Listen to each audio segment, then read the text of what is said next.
Hey, I'm Paul Mitchell here with Tom Clift, Hello. and today we're going to try something a little bit different. It's another Scalding Ton deck, Of but course. and it's still a combo deck, but it's very different. From Twin. Yeah, from Twin, I should say. Twin is my favorite deck in Modern. It's a combo control deck. This is just straight up combo. You want to win, ideally on turn 3, but much more consistently as turn 4. So what deck is this, Paul? This is Storm. This is Earth, Wind, and Fire. I don't get It's a long story. Alright. Basically, the way the deck works is you grape shot them to death. If you've never seen this card before, basically you copy it for every card spell cast before it this turn. So the way you do that is by chaining together a bunch of rituals, which are mana-producing spells. You draw into all your rituals by playing many card draw spells. And the way you're actually able to keep this engine going is Past in Flames is the biggest spell. So you cast a bunch of rituals and draw spells and whatnot, and then you get to cast them all over again. And that'll give you the mana and card advantage to be able to play all your spells. I don't think I've ever looked at the art on Past Influence before. Yeah, Olivia Beldarin. I think I've always just been like, well, scoop. When I see Past Influence, like, well, okay, this is happening. Yeah, well, cheers. Yeah. And the other really important element of this card, or this deck, are the engine cards. So there are times where you can go like 4 rituals Past in Flames, 4 rituals again Grape Shot, but that's very mana intensive. And the way that you start to turn a profit with these cards are the engine cards like Pyromancer's Ascension. So this is a bit of a tricky card. If you ever cast a spell, an instant or sorcery that has the same name as a card in your graveyard, you get an extra copy of it. So that's why the deck plays a whole bunch of 4-ofs. You got 4 Gitaxian Probe, 4 Serum Visions, 4 Sleight of Hand, 4 Thought Scour, 4 Manamorphose, 4 Ritual, 4 Ritual. Desperate Ravings is the oddball, but just because of the way the numbers work out, you want to play as many 4-ofs as possible. Like, you wouldn't want to have one of this, one of that, because turning on Pyromancer's Ascension is really important for the deck. But you also have Goblin Electromancer, so with something like a Manamorphose, you're turning a profit on mana. Suddenly off these rituals you're getting twice as much mana. You know, instead of going from 2 to 3, you're going from 1 to 3. They become actual rituals. Yeah, you get just straight up dark ritual. It's great. And it also, things like Desperate Ravings, because you're casting it twice, you can cast it for a single red and then cast it for 1 and a blue instead of 1 and a red, 2 and a blue.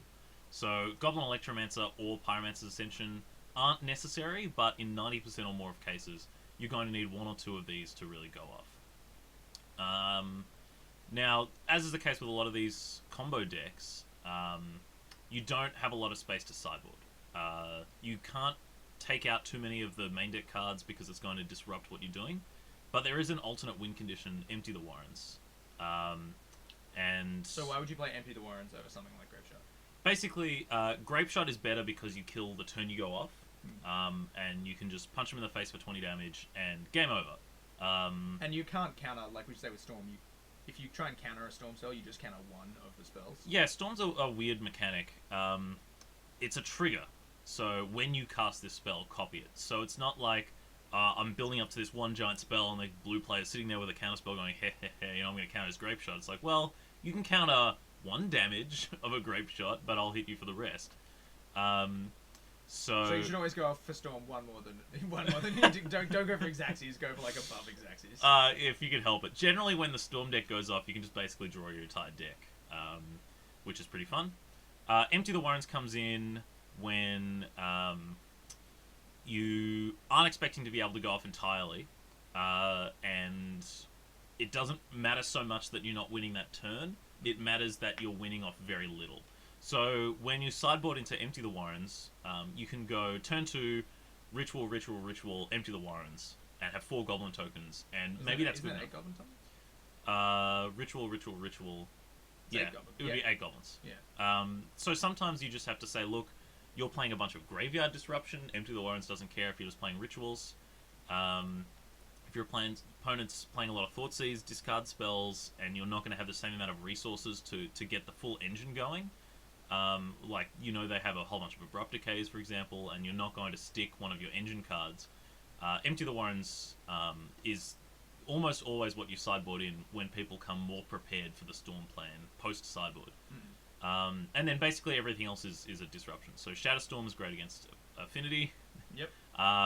Quite often you'll do this on turn 3 with a Ritual, just to really stop what your opponent's doing before they get anything going. Blood Moon against the greedy mana-based decks.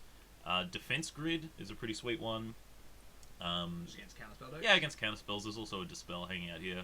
And then Echoing Truth is good against, say, Leyline of the Void or Rest in Peace. There are just certain hate cards that hang out on the battlefield, and you can bounce them with this. And then Bolt is against any of the aggressive decks. So, generally, if, say, your opponent plays a turn 1 Wild Nacatl, it's better to Bolt it, or, say, a turn 1 Goblin Guide.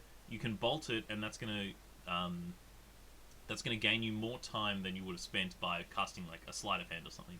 The amount of speed that a Sleight of Hand accelerates you into your game plan, you're better off bolting and slowing both of you being down. alive for more turns. Yeah, and it's just a better plan against aggressive decks, giving you time to set up the combo rather than just letting them goldfish, essentially. So I'm sure, like, we'll see this as we get into the matches, but generally when you're sideboarding, what comes out? Because it seems like very, like, you need all these pieces. So what do you take out if you're like, how many cards on average do you have a sideboard in? I feel like 4 is probably the most. Yeah, four. You could do a little bit more in strange situations, but generally, what you want to do is keep one of the Grape Shots, take one Grape Shot out, because for the most part you're bringing in Empty the Warrens as another kill condition. Sure. The other thing is, if you are going off with Rituals, you can get to a situation where you can Ritual up to 8 mana and then go Empty the Warrens, and just make tons of Goblin tokens. It takes a lot of mana, but that's why you want to have multiple Empty the Warrens. So, yeah, if you're expecting Graveyard Hate, you can also take out Past in Flames. Sure. Something like this.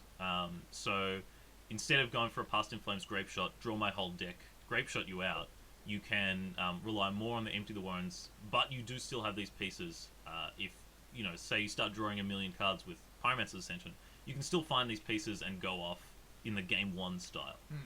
But if you're also expecting more hate, Thought Scour is generally the card that comes out because you're relying more on the graveyard in Game 1.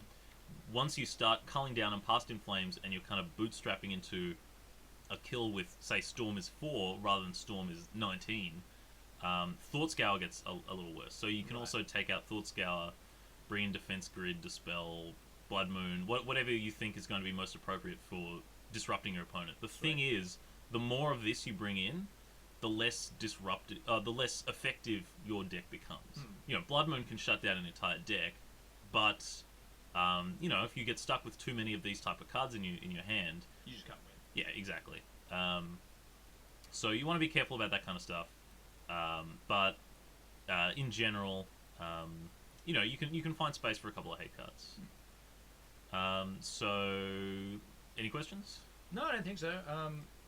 How good do you think Storm is right now in the meta? It's the kind of deck where if people have hate for it, then it won't do so well. So if you are playing in a meta with lots of dredge type decks, you might get some splash damage from graveyard hate. If people are playing choke, you do play a couple of Shivan Reefs and Sulphur Falls, but for the most part you're not going to have a lot of lands in play, and at least 2 of them are generally going to be islands, so choke gets you pretty hard. Boil. Boil is quite bad. Although a little expensive, sometimes you can win before they boil. And this deck wins turn 4, like I guess most combo decks in Modern, it's capable of putting together turn 4 pretty consistently. Yeah, so the idea is that you're consistently getting a turn 4 win, sometimes getting a turn 3 win. That's what a lot of combo decks in Modern are looking at the moment. So I don't think it's a top tier competitive choice, but if for people like me who like solving a puzzle while they're playing, and maybe your opponent's sitting there and it's not the most interactive game, but you're trying to figure out how you can use your mana, play around their counterspells. The best feelings when you're playing a Storm deck is when they have 1 or 2 counterspells in their hand. It doesn't matter. Yeah, and it doesn't matter because you go off anyway and you goad them into countering certain spells, or you play in a certain way where you you play innocuous spells and they feel like they don't have to counter it, and there is still interactivity, especially against counter spells in that way. But for the most part, you're just putting your head down and trying to combo off as quickly as possible. I think it speaks a lot to the kind of decks that you like, that when we were deciding what deck to do today, it was either going to be this or eggs. So you're welcome, everybody. Alright. Maybe it's a little better than eggs. Alright. But we'll see you in round one.